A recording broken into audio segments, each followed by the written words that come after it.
สวัสดีพี่น้องปองป่ายผู้ติดตามทางเพจ Facebook เสียงอึ่งเท่าเลยแช่เดียว ยังอยู่ที่ตลาดโรงเกลือสาขาเมืองเลยนะพี่น้องมีโปรโมชั่นเด็ดมากๆมาแนะนำพี่แนะนำน้องวันที่5เมษาถึงวันที่9เมษา5วันลด 50% พี่น้องเอ๋ยเรานำเสนอก่อนที่โครงการรัฐบาลจะออกมาโครงการคนละครึ่งโครงการอันพัดน้ำเพิ่นนะ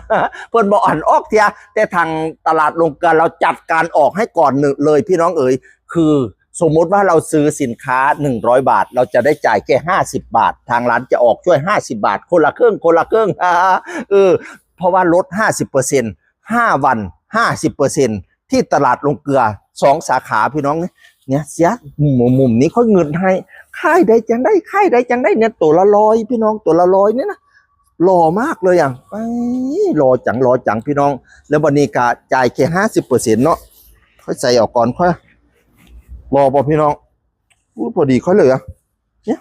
ตัวนี้100พี่น้องตัวนี้100เนี่ยพี่น้องมุมเนี้ยมีแต่ตัวสวยๆอ่ะ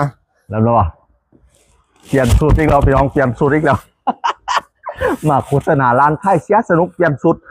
มีแต่เป็นตัวแต่เป็นตายักษ์ใส่เนาะมีแต่ตัวรอๆพี่น้องตัวนี้ก็100เดี๋ยวนี้100เดี๋ยวพี่น้องมุมนี้นะ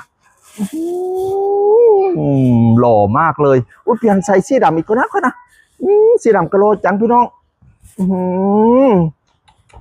สีนี้กะโลพี่น้องแค่นยาวก็มีแค่นสั้นก็มีมุมนี้เป็นเจักเสิร์ตพี่น้องนี่นะแบบว่าหลายแบบต้องการก็มีก็มาซอกเบิ้งพี่น้องมาซอกบงมุมนี้จะ3ตัว100พี่น้อง3ตัว100จะพาดูหลายๆมุมพี่น้องเอ๋ย เขาจะเปลี่ยนสูตรก่อนเดี๋ยวเขาพาเบิ้งล็อกไงต่อไปเขาเปลี่ยนสูตรก่อนทำนี้ก่อนเดี๋ยวเขาเปลี่ยนสูตรก่อน เปลี่ยนสูตรอีกแล้วเปลี่ยนสูตรอีกแล้ว